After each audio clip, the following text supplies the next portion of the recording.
Welcome to the Midnight Vault, where every shadow has a story. Tonight I bring you 10 chilling tales that whisper long after the video ends. If you love the dark, the strange, and the terrifying, make sure to subscribe and step deeper into the vault. Your nightmares start now. Story 1. The Lost Connection. Lena had never been one to splurge on expensive things.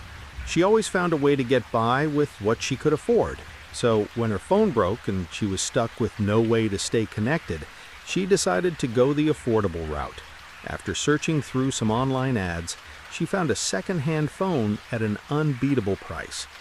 The seller seemed nice enough, they were willing to meet in person, and the phone looked nearly brand new.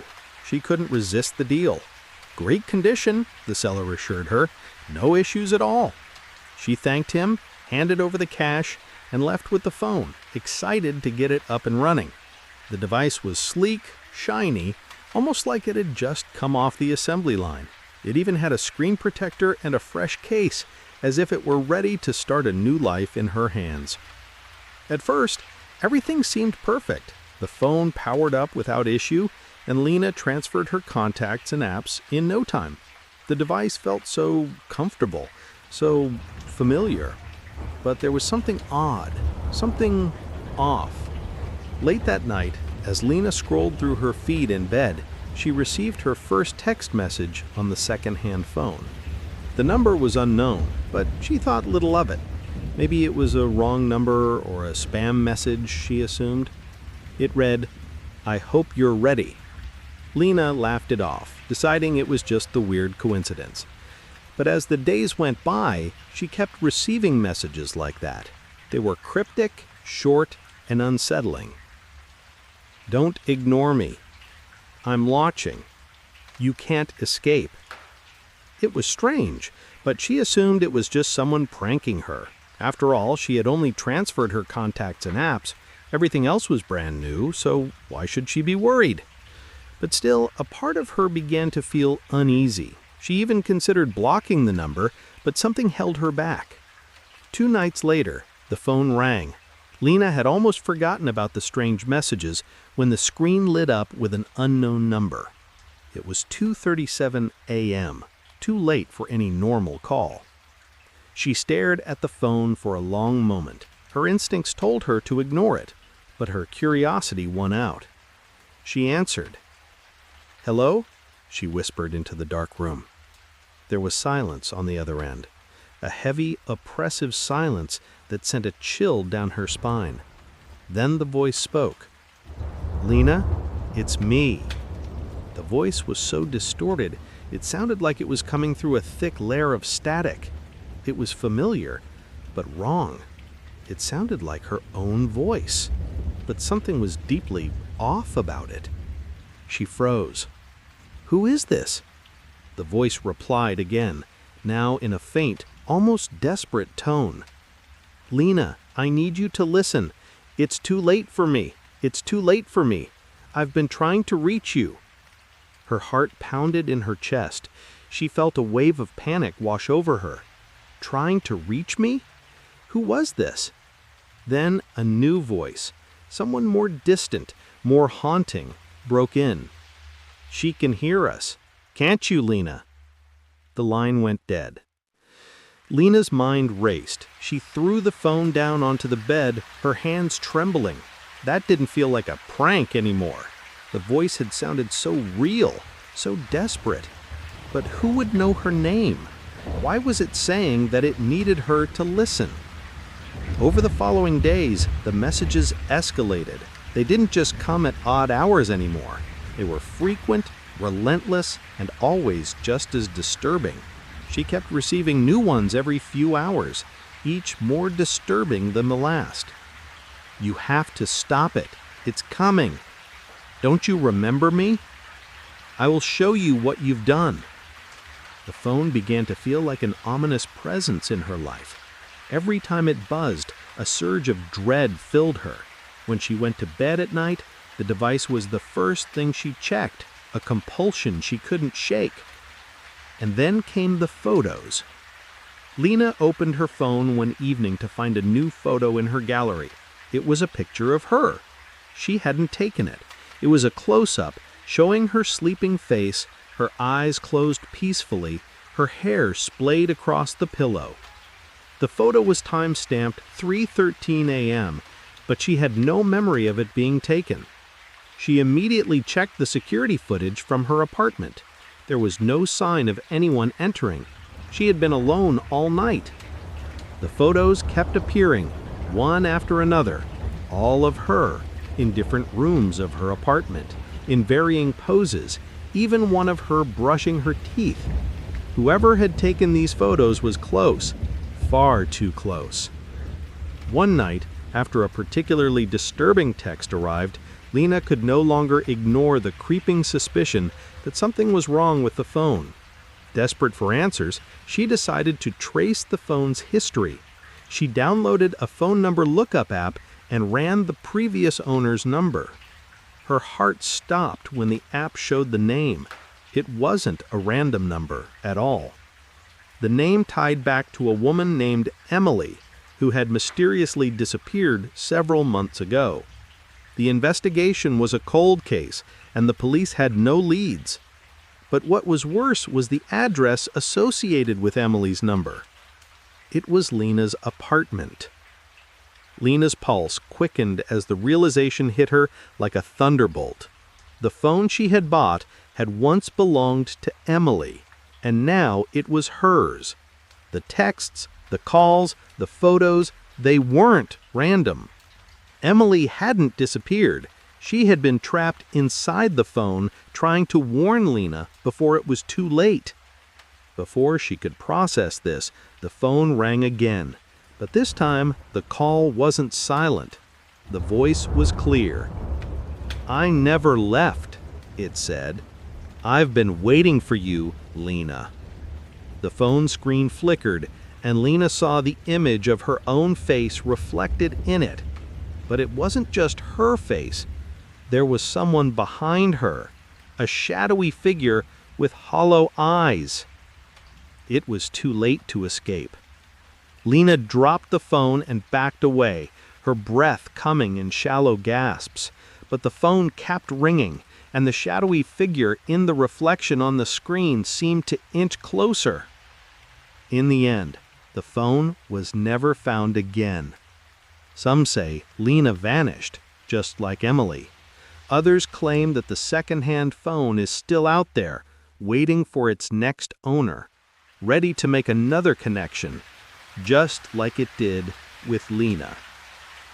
And if you ever come across a phone that seems too good to be true, be careful, because once you pick it up, you might never be able to put it down again.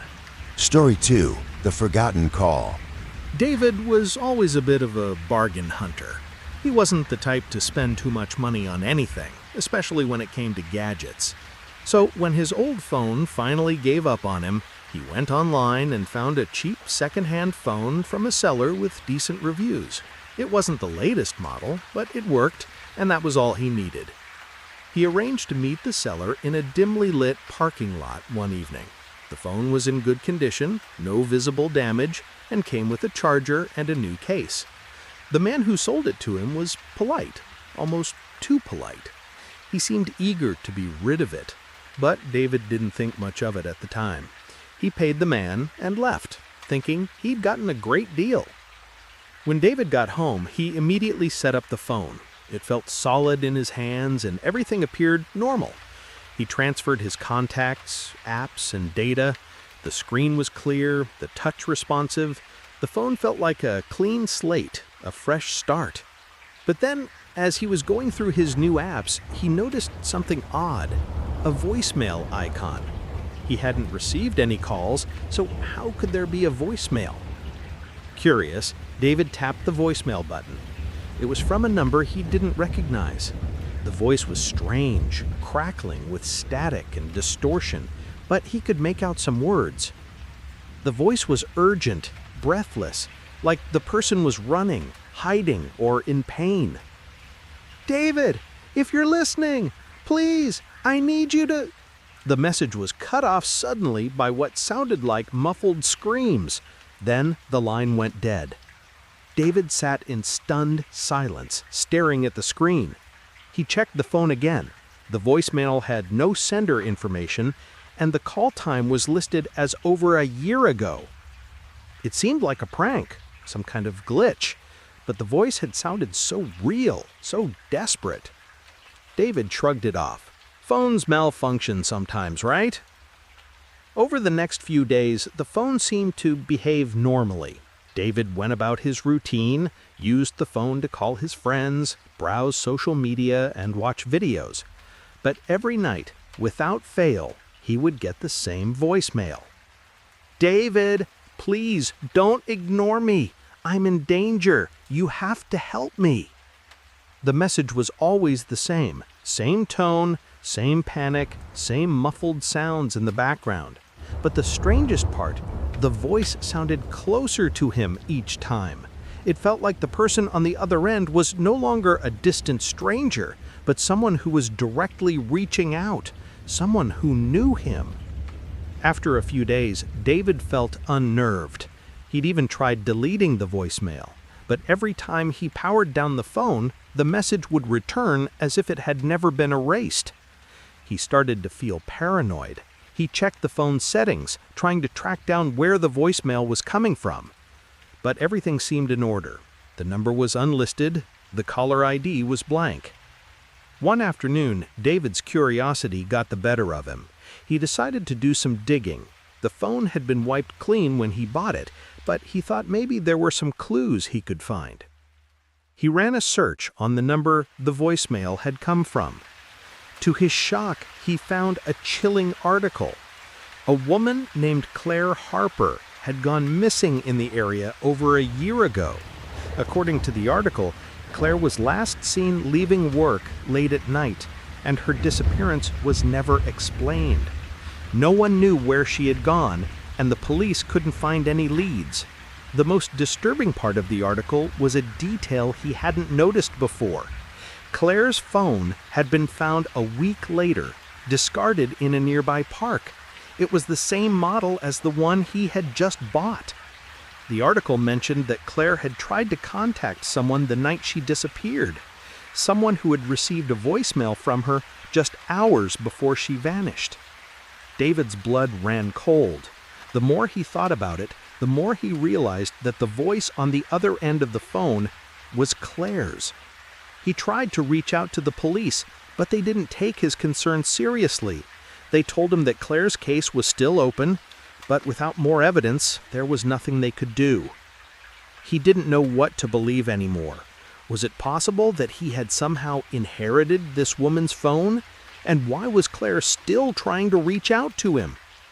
That night, the voicemail came again, only this time the voice was different.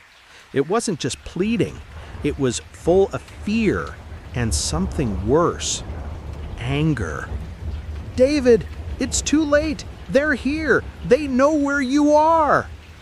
As the message continued, David's apartment door creaked open behind him. Slowly and without making a sound, the door moved on its own. David froze, his pulse racing. He was sure he had locked the door before sitting down. The hair on the back of his neck stood up. He grabbed the phone and checked the screen. The message was still playing, but the static had intensified, almost like a presence was trying to force itself through the phone. Suddenly, the room grew colder. His breath came out in visible puffs. The shadows in the corners seemed to grow darker, more oppressive. And then, just as the voicemail ended with one final panicked scream, the lights flickered. David's heart stopped. The power went out. David rushed to his feet and tried to grab his flashlight. He was in complete darkness, his eyes wide, scanning the room. Then, from behind him, he heard the unexpected sound of someone breathing. He spun around, but there was no one there. His phone buzzed in his hand.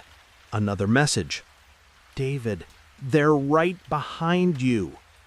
His blood ran cold as he turned around slowly, and there, Standing just a few feet away was a woman. She was pale, her clothes torn, her eyes wide with terror. It was Claire, but she wasn't smiling. She wasn't alive.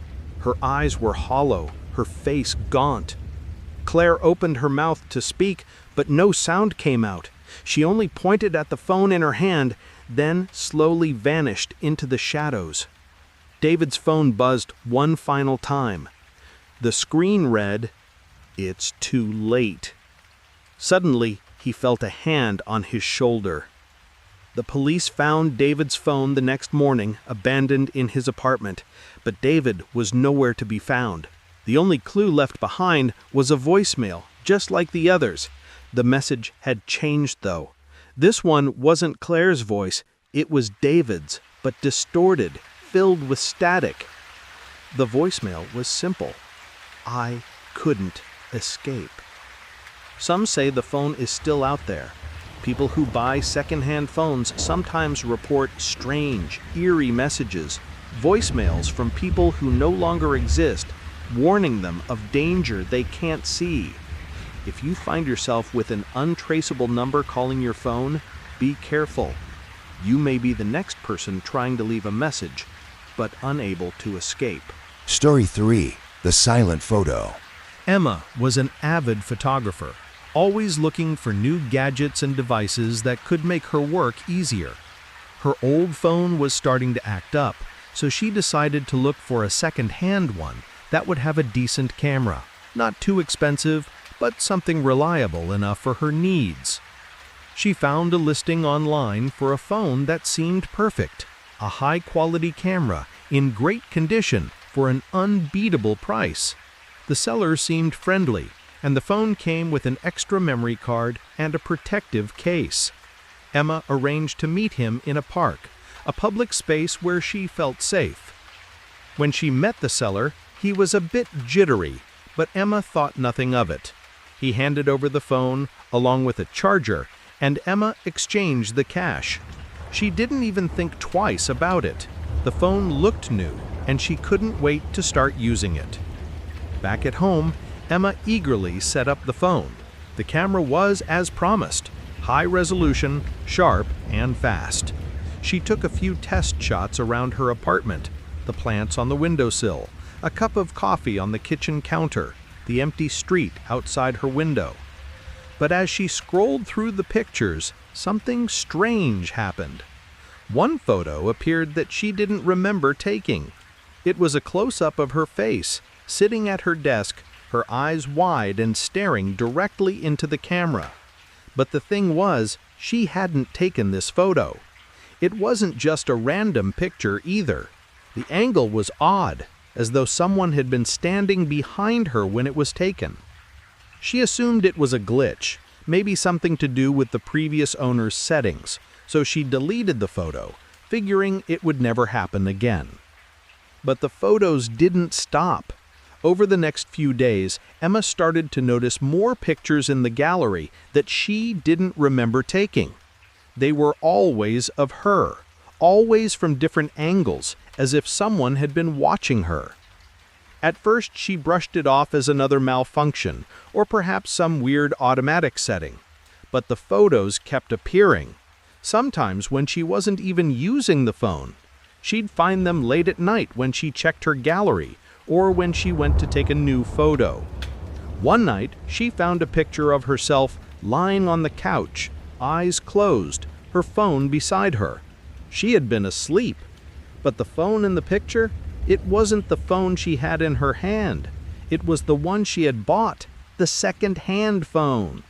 Her skin crawled as she stared at the image, trying to convince herself it was some kind of weird coincidence. But as she scrolled through the photos, her heart sank. The next one was a picture of her from behind, standing by the window, her face half hidden in shadow. The timestamp on the photo showed it was taken earlier that afternoon, but she had been alone in her apartment all day.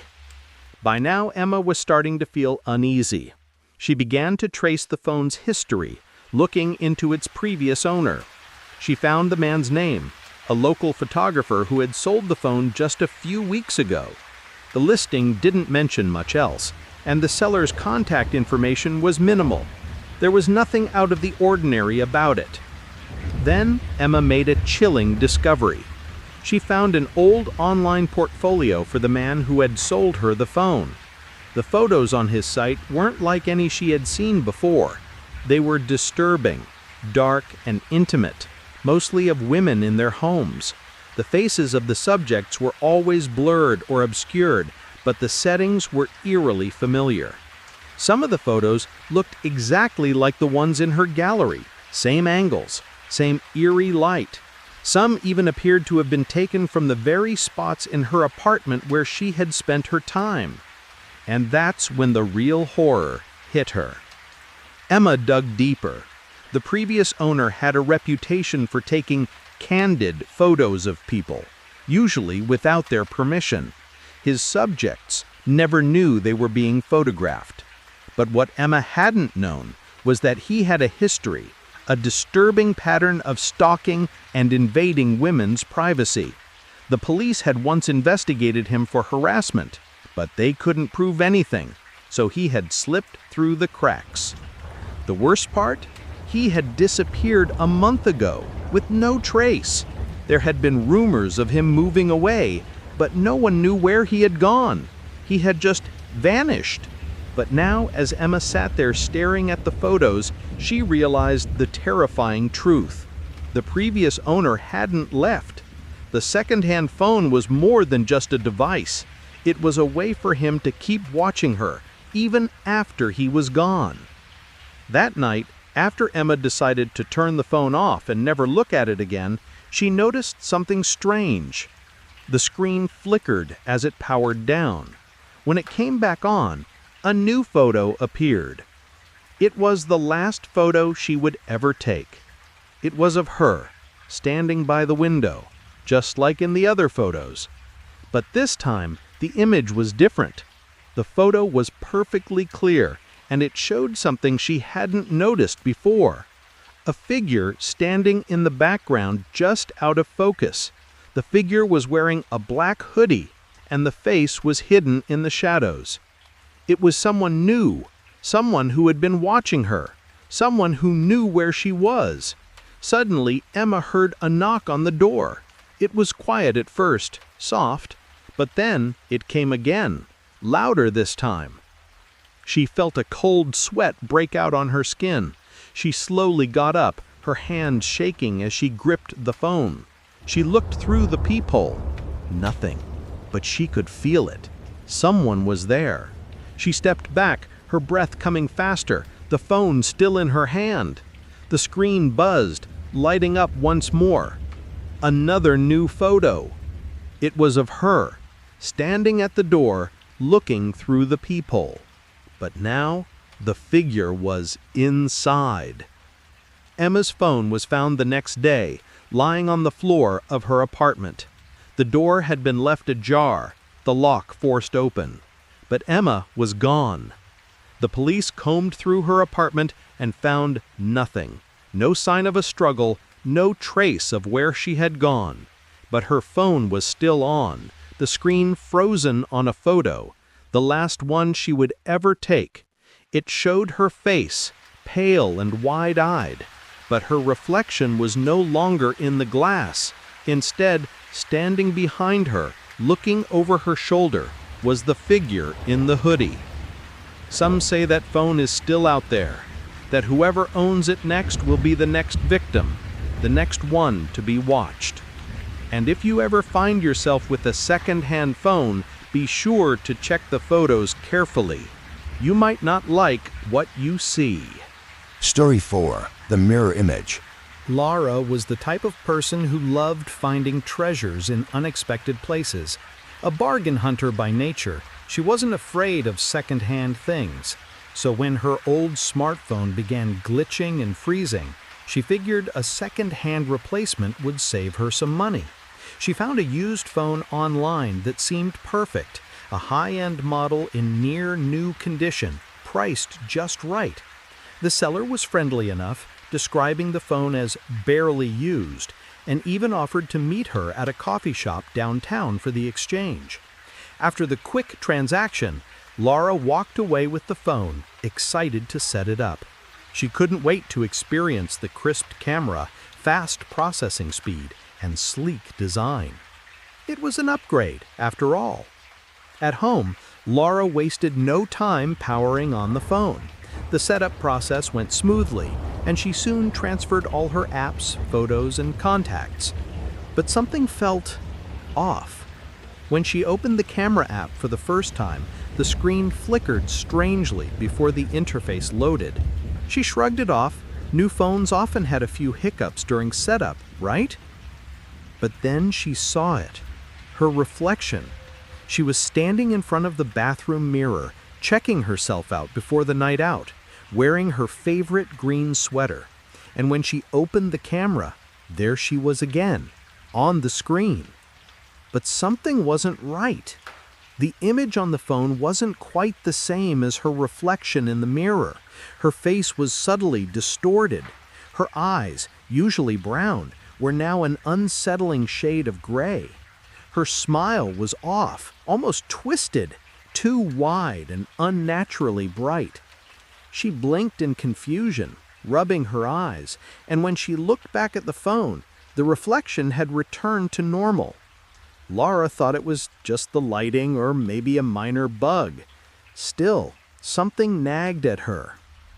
The next day, Laura noticed something more disturbing. Every time she used the camera, the reflection on the screen would slightly shift. If she moved to the right, the image on her phone would lag behind, and if she moved too quickly, the reflection would stop matching her movements. But that wasn't all. Sometimes, the reflection in the camera would smile when she didn't. She laughed it off, just a glitch, she thought, but it was getting harder to ignore. That night, she decided to take a selfie for her social media. The moment the camera clicked, Laura glanced at the image on her phone. Her reflection was smiling. No, it was more than a smile. It was a grin. The kind of smile that seemed too wide, too exaggerated. The reflection on the phone was staring back at her now with dark eyes, eyes that were empty and cold, almost as though something was watching her from the other side of the glass. The phone screen went black. She shook it, tapping the screen to turn it back on. When it came back to life, the reflection had returned to normal. Days passed, and Laura couldn't shake the feeling that something was wrong with the phone. It wasn't just the reflections anymore.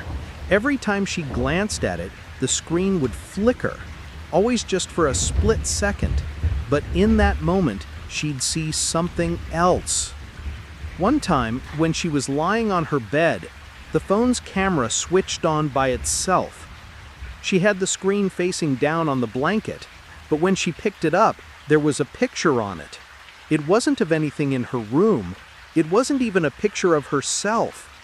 It was a blurry image of a face, pale, gaunt, and twisted in agony. A face that seemed like it had been frozen in fear. But what truly terrified her was that the face appeared to be pressed up against the other side of the glass, as though it were trying to break through. Panicked, Laura deleted the photo, but the sensation that she was being watched only intensified. That night, Laura stood in front of her bathroom mirror, staring at her reflection. As she adjusted her hair, the phone's camera app was open in her hand. She held it up to take a picture, and immediately the phone froze again. The image on the screen flickered, then showed something different. It wasn't her. The reflection in the camera's camera was standing behind her. A shadowy figure, not fully visible, but with a face distorted, like the reflection of a person, but wrong. The figure was grinning, its eyes wild, its mouth stretched wide in an unnatural smile, and its hands were reaching towards her. She screamed and dropped the phone. The screen went black. The phone had shut off. She was shaking. She could still feel the eyes of the reflection, like they were burning into her soul. She backed away from the mirror and the phone, desperate to shake the feeling off. But as she turned to leave the bathroom, the phone's camera turned on again, illuminating the dark room. On the screen, her reflection grinned at her one last time. Story 5. The Caller in the Dark. Matt had never been superstitious. He didn't believe in ghosts, curses, or things that go bump in the night. A firm believer in logic and reason, Matt was the kind of person who would laugh off anything that couldn't be explained. So when his old phone finally gave out, he did what any tech-savvy person would do. He bought a second-hand one. The phone was a sleek model, practically new, and a bargain at half the price of a brand new one. The seller seemed normal enough, just a local guy who was upgrading to the latest model. He didn't even ask for a lot of money. The deal seemed too good to pass up. After the exchange in a quiet parking lot, Matt went home, eager to set up his new device. He didn't think twice about it. After all, it was just a phone. The first few days with the second-hand phone were uneventful. Matt transferred his contacts, downloaded a few apps, and went about his usual routine. But on the third night, things started to feel different. That night, as he was about to fall asleep, the phone vibrated on his nightstand. He groggily picked it up. There was no name, no number, just a blank space. The only thing visible was the incoming call time, 3 a.m. Matt's heart skipped a beat. He wasn't expecting any calls, and the screen didn't display a number, just a blacked-out area.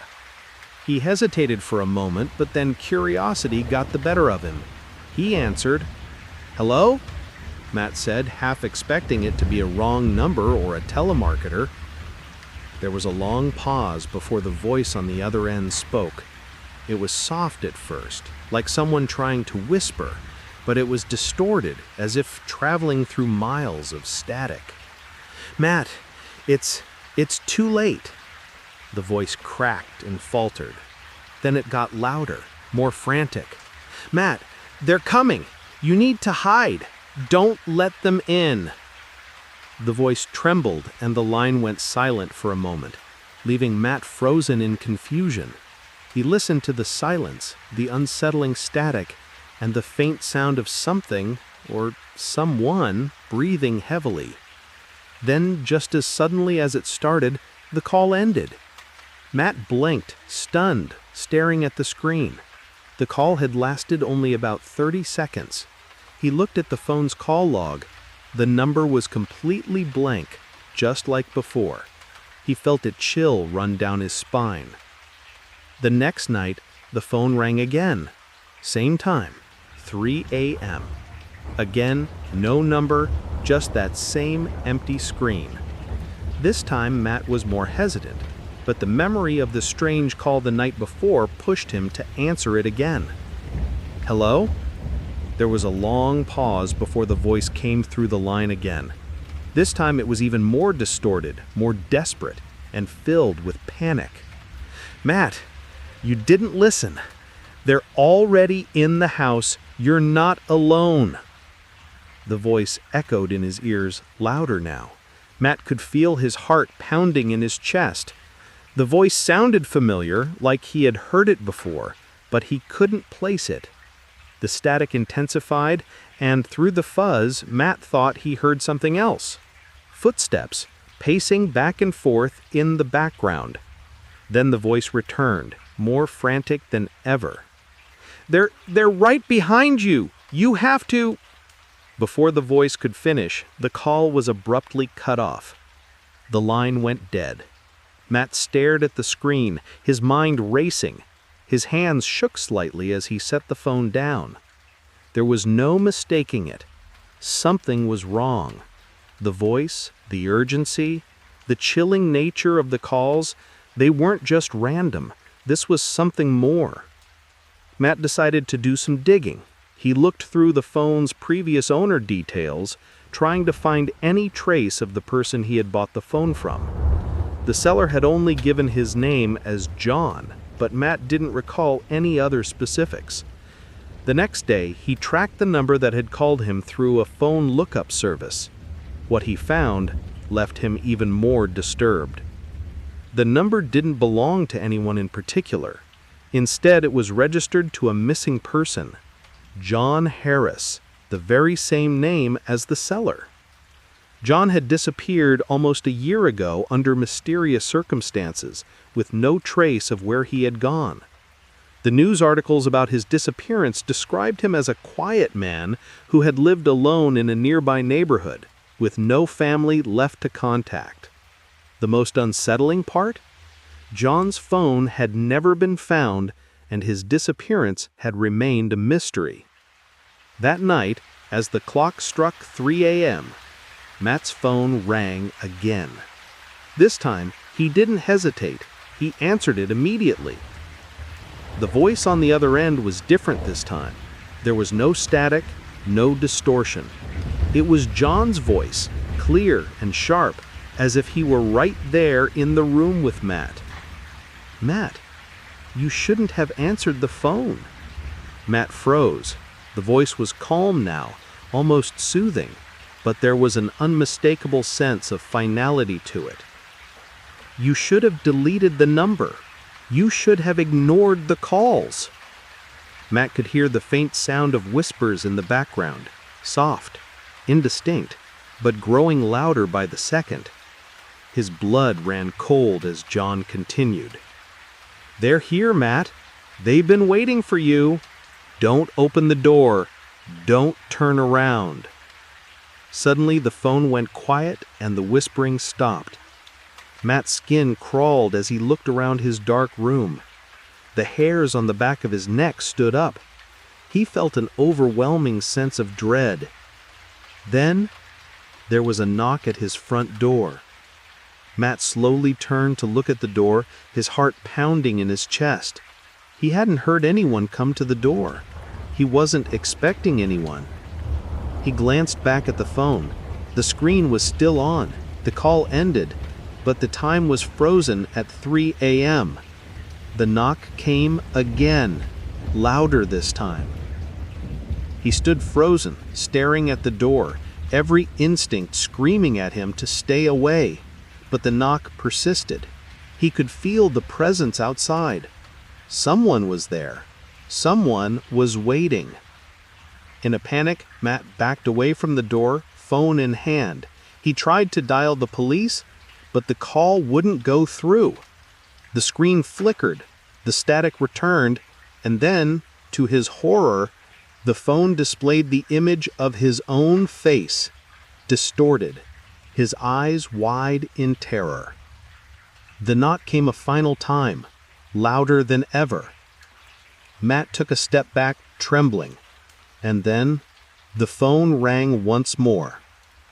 This time, the caller ID displayed his own name. He answered it, but no words came through, just the sound of heavy breathing.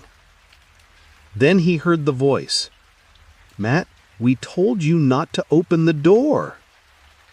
The police found Matt's apartment the next morning, but he was nowhere to be found. The front door was wide open. There was no sign of a struggle, no signs of forced entry. Just the phone, lying on the floor, still powered on. The last call in the history was from his own number. Some say that if you pick up a second-hand phone, you might become the next person the unknown caller reaches out to. And if you hear a voice from the dark, you might want to check who's really calling, because the person on the other end might not be alive anymore. Story 6. The app that won't delete. When Sam's phone finally broke beyond repair, he didn't hesitate to buy a second-hand replacement. The price was right and the listing looked perfect. Barely used, great condition, and a much higher model than he could afford new. The seller, a young man named Ben, seemed eager to part with it, claiming he upgraded to the latest model. Sam didn't think much of it, trusting that he'd gotten a great deal. He met Ben in a public park to exchange the phone, and everything went smoothly. Sam took the phone home, excited to set it up. He transferred all his contacts, downloaded the apps he needed, and got comfortable with the new device. It felt nice, a fresh start. But things started to get strange soon after he began using the phone. A couple of days into using the phone, Sam noticed an app he hadn't downloaded. It was just there, sitting on his home screen. The app icon was simple, a white, featureless square with no name, no description, no indication of what it was for. Sam tried to delete it. He pressed and held the icon, ready to remove it, but the option to delete it never appeared. Strange. Maybe it was a system app or a pre-installed program he couldn't remove. He shrugged it off, thinking little of it.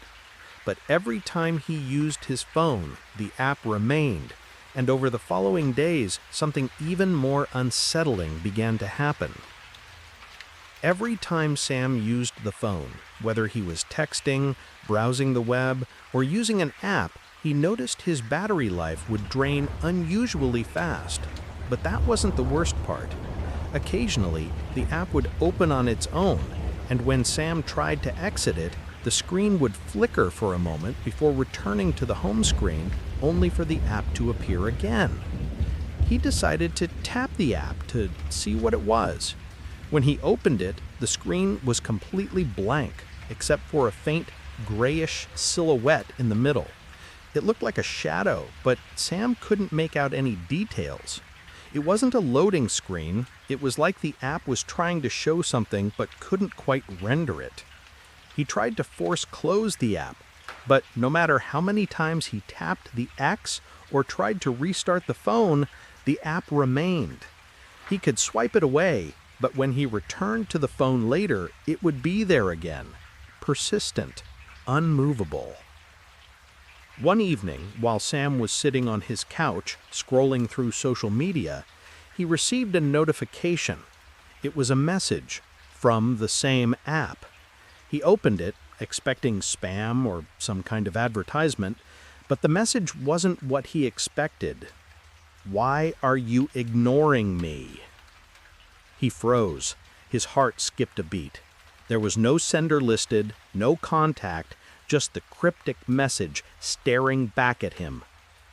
He tried to delete the message, but it wouldn't go away. He held the phone in his hands, staring at the screen, and the message changed. It didn't just stay static, it updated. "I know you can hear me." Sam's pulse quickened. This wasn't normal. He grabbed his laptop and searched online for anything related to the app. The strange icon, the shadowy silhouette in the center of the screen, nothing came up. No one had ever mentioned this app. No one had ever seen it before. The more he searched, the more he started feeling paranoid. Was someone spying on him? Was it some kind of malware? A few days later, Sam found something even more disturbing. While scrolling through his gallery, he found a photo he didn't take. It was a close-up of his face, taken while he was asleep on his couch. He hadn't noticed anyone around, hadn't heard anything in his sleep. How did this photo get there? He opened the photo, zooming in, and there, in the corner of the shot, was a figure standing in the shadows. It was blurred and distorted, but he could see the outline of a person standing very still, watching him. Panic flooded his chest. The figure in the photo was someone he didn't recognize. His mind raced, but he couldn't figure out who it was or how the picture was even possible. The app opened on its own again. The same shadowy silhouette appeared, this time with a message: "You're not alone anymore." That night, Sam could barely sleep. His mind raced with questions. What was happening? Was the phone haunted? Was there something wrong with it? Why couldn't he get rid of the app? When he finally drifted into sleep, he heard a sound. The phone buzzed on his nightstand. It was 3 a.m. With trembling hands, Sam picked up the phone. A new notification appeared. A video message from the app. "Look at me." He tapped the video and it played. The screen was grainy at first, but slowly it began to focus. It was a recording of Sam in his own apartment. The footage was taken from a camera angle he couldn't recognize, positioned somewhere high up, just above the living room.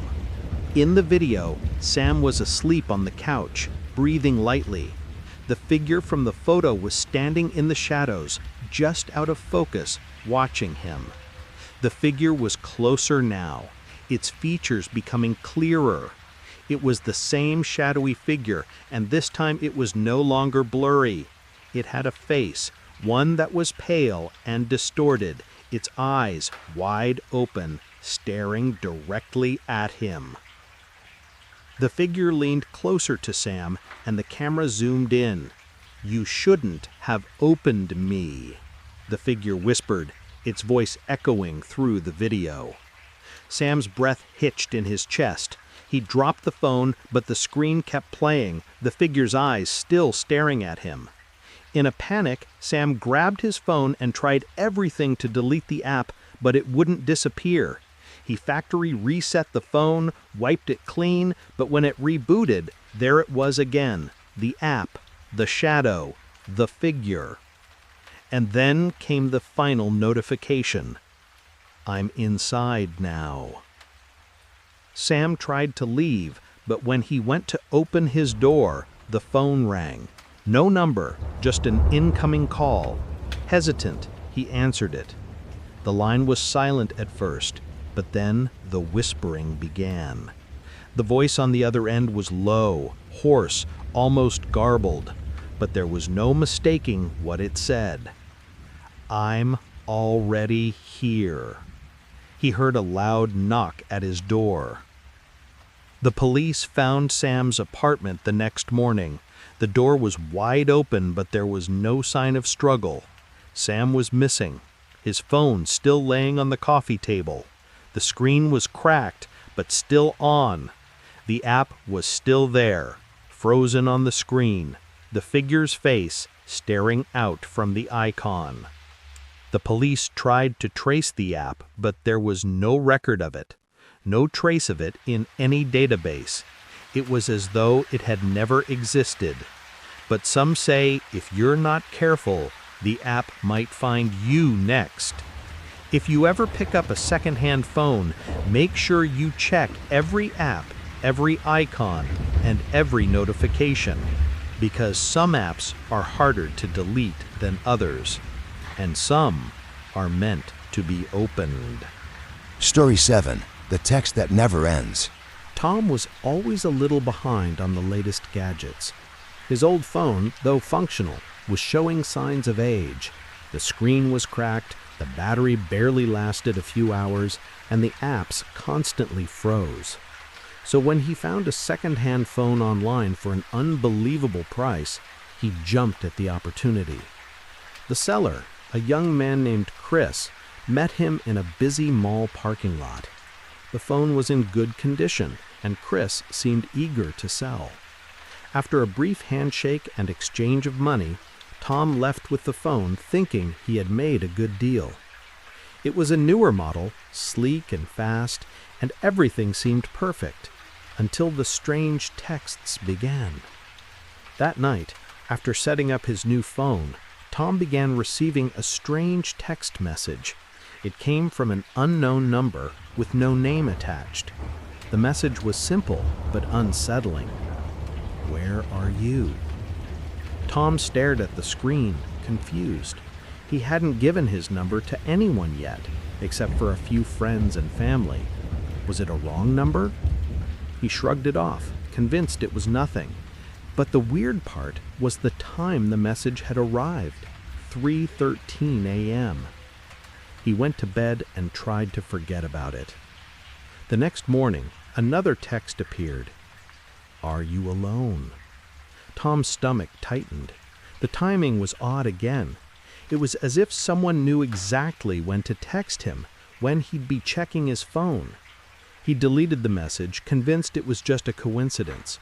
Maybe it was a marketing number or someone playing a prank. But the messages didn't stop. They came every day at the same time, 3:13 a.m., each one more personal than the last. I can see you. I know where you live. Tom began to feel uneasy. He tried blocking the number, but when he checked his phone the next day, the texts kept coming from the same unknown number. He couldn't understand it. No one should have access to his new phone.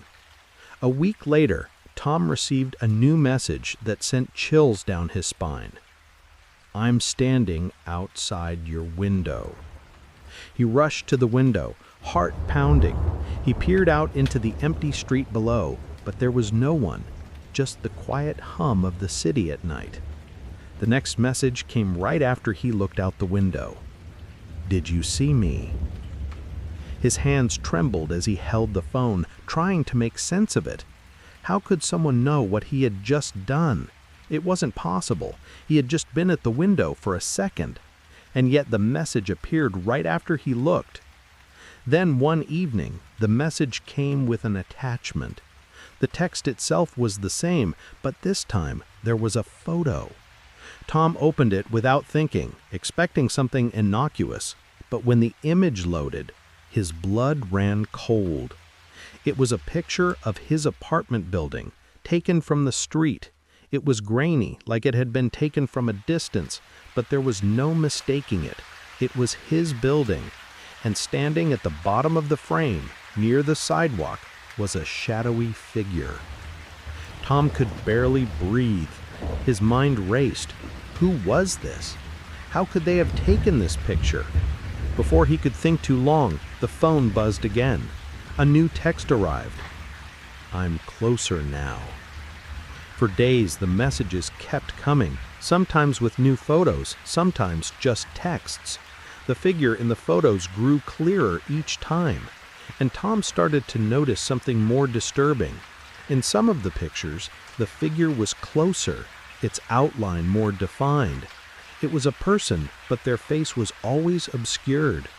In others, the figure seemed to be in his apartment building, standing in hallways or outside his door. Each text sent a fresh wave of panic through him. I know you're home. I see you. The worst part was the timing. Every time Tom checked his phone, the messages seemed to match whatever he was doing. If he was sitting at his desk, a text would arrive with the words, I see you sitting there. If he was on the couch, the next message would be, I see you lying down. The messages didn't just describe his actions, they predicted them. One night, at exactly 3:13 a.m., Tom's phone rang. The number was the same as before, the one that had been sending him those messages. His stomach churned. He'd never answered any of the texts, but this felt different. Something about the way the phone was vibrating, the way it was ringing, made him feel like he had no choice. He answered it. Hello? He whispered into the phone, trying to steady his shaking hands. There was silence on the other end. For a long moment, nothing happened. But then he heard a voice. It was distorted, barely audible through the static, but it was unmistakable. I'm inside now.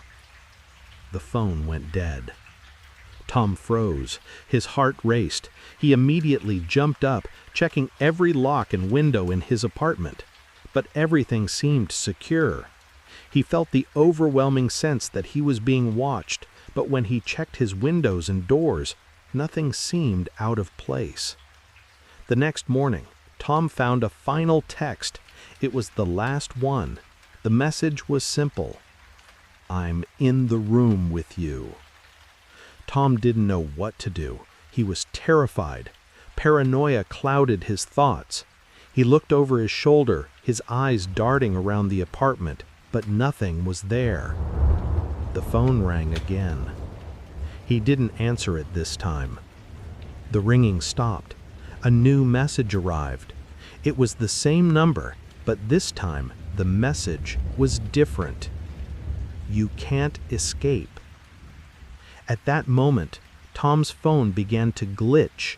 The screen flickered, the brightness dimmed and then blazed to full intensity, and the phone shook in his hands as if it were alive, as if the phone itself was trying to reach out to him, as if it was no longer just a device, but something alive, something malevolent. When the phone stopped ringing, everything went silent. Tom never answered the call again. The police found Tom's apartment the next day. His phone was still lying on the coffee table, but Tom was gone, nowhere to be found. There were no signs of struggle, no evidence of what had happened to him. The only thing left behind was the phone and the text log. The last message on the phone simply read, "It's too late." Some say the phone is still out there, still waiting for someone to pick it up. And if you do, beware. If you start receiving strange messages, ones that know too much, that feel too close, it might already be too late. Story 8. The Digital Possession. Sarah had always been a bit of a tech enthusiast, always upgrading her devices whenever she could afford it. But this time, when her phone broke and she was on a budget, she didn't want to spend too much on a replacement. A second-hand phone seemed like the perfect solution. It was an affordable option, and the listing looked promising. The seller, a man named Daniel, seemed to be just another guy selling an old phone he no longer needed. They agreed to meet at a cafe, and Sarah handed over the cash in exchange for a used iPhone in mint condition. The phone looked pristine, no scratches, no dents. It looked nearly brand new. The seller assured her it had been wiped clean, that all his personal data had been erased. After thanking him, Sarah left the cafe, excited to get started with her new device. Little did she know that the phone had already been used far more than she could imagine. At first, everything seemed normal. Sarah set up the phone, transferred her contacts, re-downloaded her apps, and got to work. But something odd happened the moment she opened the camera app to take a test photo. It froze for a second before displaying an image, not of the room around her, but of a dark, abandoned alleyway. Confused, she closed the app and tried again. The camera functioned as expected, but the image of the alley stuck in her mind. Had she accidentally opened the wrong file? Was it some old photo from the previous owner? She shrugged it off and decided to move on. Later that night, Sarah found another strange occurrence. While scrolling through her gallery, she found the same image of the alley. It wasn't her photo, and she didn't recall taking it. The image was time-stamped the same day she got the phone, which meant it had been taken after she had received it. She deleted it, assuming it was just some weird glitch. That night, after setting the phone on her bedside table and falling asleep, Sarah was jolted awake by a buzzing sound. Her phone had gone off. She groggily checked it, only to find an unread message. It was from an unknown number. "They're coming for you." Her heart raced. Who would send such a message at this hour? She checked the number, but it was just a string of random digits. No name, no identifiable details. She tried to dismiss it as a prank and went back to sleep. But the messages didn't stop. Every night, at exactly 3 a.m., the same number would text her, strange, cryptic messages that seemed to grow darker with each passing night. "You can't escape me.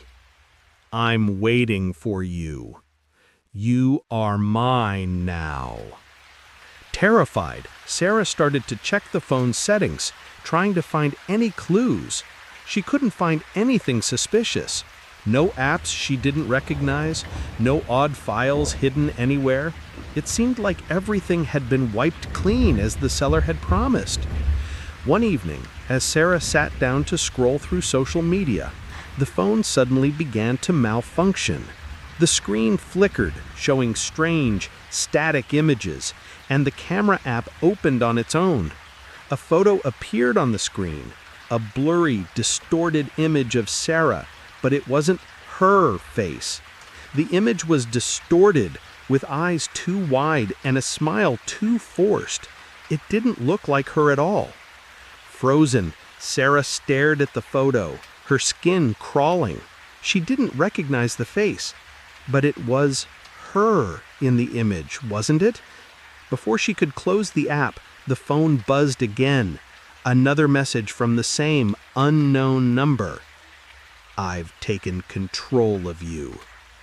The moment she read the text, the screen went black. She could still feel the weight of the phone in her hand, but now it felt heavier, colder. Her fingertips tingled as though they weren't her own.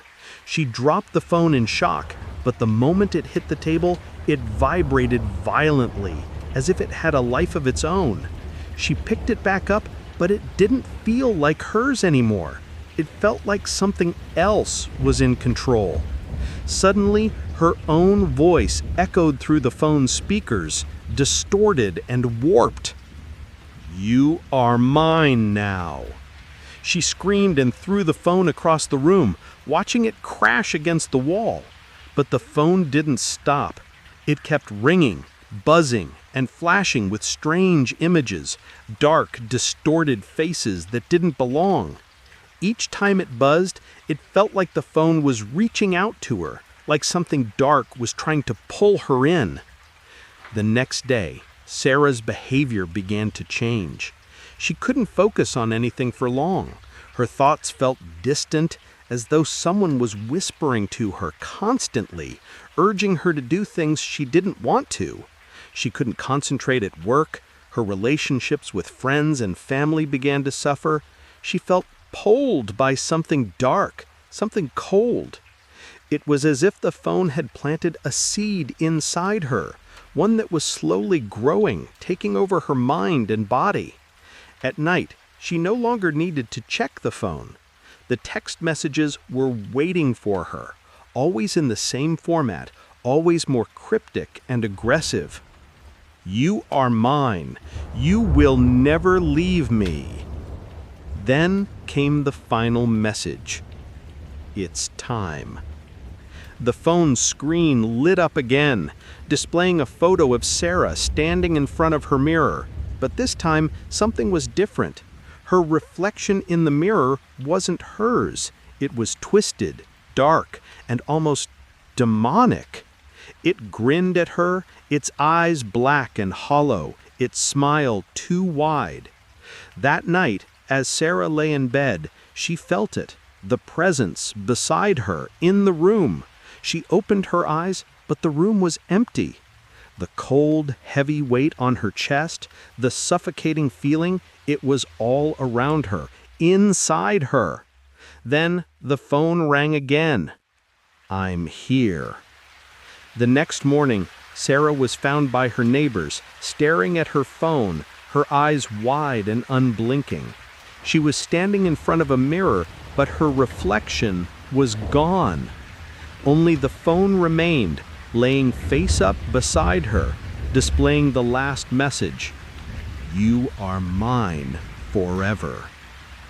Her neighbors tried to help her, but when they looked at the phone, they found that it was empty. The photos were gone, the texts had disappeared, and the apps were back to normal. The police couldn't find any evidence of what had happened to Sarah. No one knew how she ended up that way. Her apartment was locked from the inside, with no sign of forced entry. Some say that phone is still out there.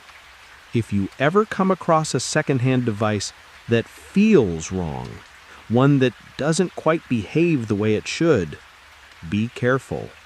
Because sometimes the phone isn't just a device. It's a gateway. And once you've picked it up, you might not be able to put it down. Story 9. The phone with the countdown. Mark was a man who lived life on a budget. He didn't care much for the latest gadgets or flashy upgrades. As long as his phone worked, he was content. So when his old phone finally gave out, he decided to buy a second-hand one. After all, why spend hundreds of dollars on a new one when you could find a perfectly good used one at a fraction of the price? He found one on an online marketplace, a high-end model in excellent condition, listed by a seller named Aaron. The phone looked pristine in the pictures, no scratches, no wear. The price was far too good to resist, and the seller's profile looked legitimate. Aaron claimed the phone had simply been upgraded to a newer model, and it was just sitting around collecting dust. The transaction went smoothly. Mark met Aaron in a coffee shop, exchanged cash for the phone, and left feeling like he'd just made a steal. Little did he know, he had just bought something far more dangerous than a used device. When Mark got home, he was eager to set up his new phone. He transferred his contacts, installed his apps, and got comfortable. Everything worked perfectly, just as he expected. But there was something strange lurking on the home screen. A single app, one he hadn't downloaded. It was a small, unmarked icon with a timer that was constantly counting down. At first, Mark thought it was just a weird default app or some pre-installed feature.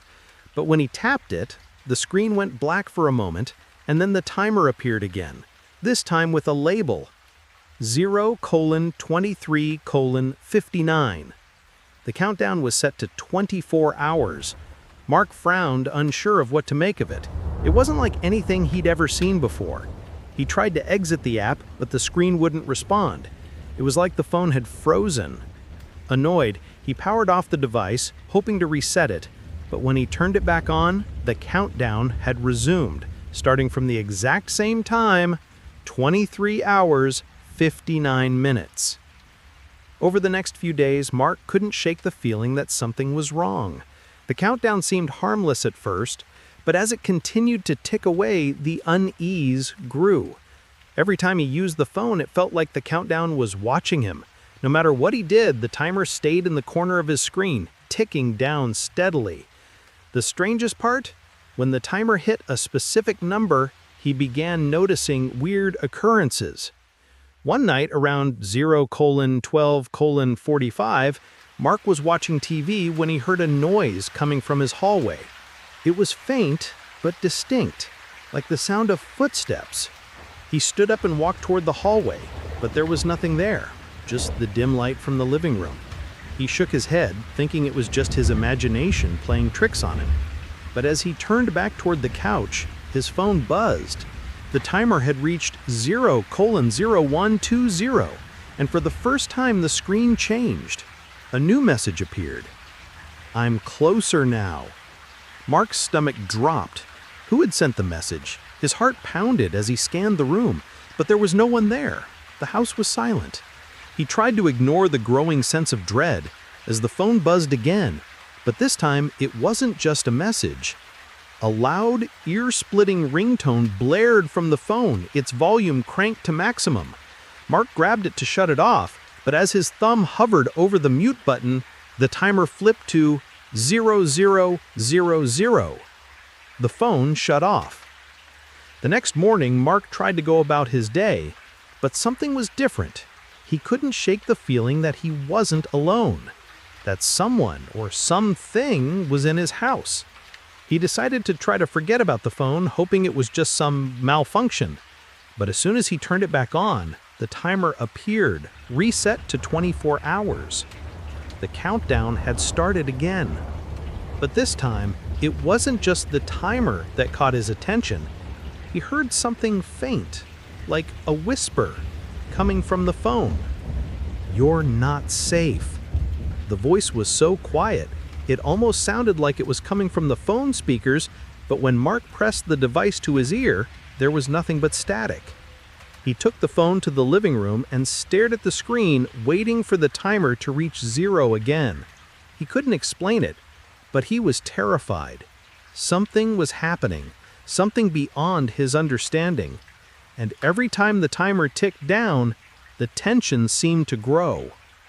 That night, at 3 a.m., the timer hit 0000 one final time. This time, Mark didn't wait. He grabbed the phone, threw it out the window, and ran as far as he could from his apartment.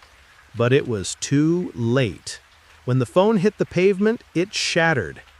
And that's when the voice came again, clearer than ever. "You're mine now." Mark didn't have time to react before everything went black. The police found Mark's apartment empty the next morning. There was no sign of a struggle, no sign of Mark at all. His belongings were untouched. The phone, however, was found on the floor, cracked and lifeless. But the most disturbing part? When the officers checked the screen, it had a new timer, 2400, and the countdown had started again. Story 10. The Stalker's Phone. Rachel had always been cautious about buying second-hand electronics, but after her old phone finally gave out, she found herself searching online for a replacement. She couldn't afford anything too expensive, so when she saw a used iPhone listed for a great price, she didn't think twice. The seller, a man named Michael, seemed friendly and assured her that the phone was in perfect condition, no issues at all. He even offered to meet her at a local cafe to exchange the phone in person. When they met, Michael was a bit awkward but polite. He handed her the phone and she passed him the cash. Everything felt normal. A quick exchange, a new phone, and she was on her way. Little did she know, that phone would soon change her life in the most terrifying way. That night, Rachel set up the phone, transferring her contacts and apps over from her old device. The phone worked flawlessly, fast, sleek, and responsive. But the next morning, as she went through her new phone, she noticed something strange. The photo gallery was full of photos she didn't remember taking. The first was of a street, somewhere unfamiliar, but the timestamp on it showed it was taken today, the moment she got the phone. The second was a close-up of her front door. The third, even more disturbing, was a photo of her sleeping in her bed. Rachel's blood ran cold. How could this be? The phone had just been set up. She hadn't even taken it out of the house yet. She checked the camera app, but there was no record of her taking the photos. In fact, there were no apps or settings on the phone that could explain where they had come from. After deleting the pictures, Rachel hoped it was just some sort of malfunction. But when she woke up the next morning, there was a text waiting for her. "Good morning, Rachel. You look so peaceful when you sleep." The message was from an unknown number, and the words sent a chill through her body. She had not given her number to anyone except for the seller, Michael. But why would he have sent this? It didn't make sense. Rachel immediately blocked the number, thinking it was just some creep who had gotten her information. But as the days went by, the texts kept coming. They were always simple but unsettling. "I can see you right now. I'm watching you. You're so beautiful." Rachel tried to ignore the messages. She told herself it was probably just someone playing a prank, someone who got her number from the previous owner. But as the texts kept arriving, sometimes at night, sometimes in the middle of the day, the tension began to build. A few days later, Rachel received a new text, one that made her heart stop. "Look behind you." She froze, staring at the phone. It had come at the most random of times, but the timing was what was so unnerving. She quickly turned around, but the room was empty. Nothing was out of place. Her hand shook as she looked back at the screen. The phone's camera had opened on its own, and she saw herself through the lens, sitting in her living room staring at the phone. But the strangest part, the angle was wrong.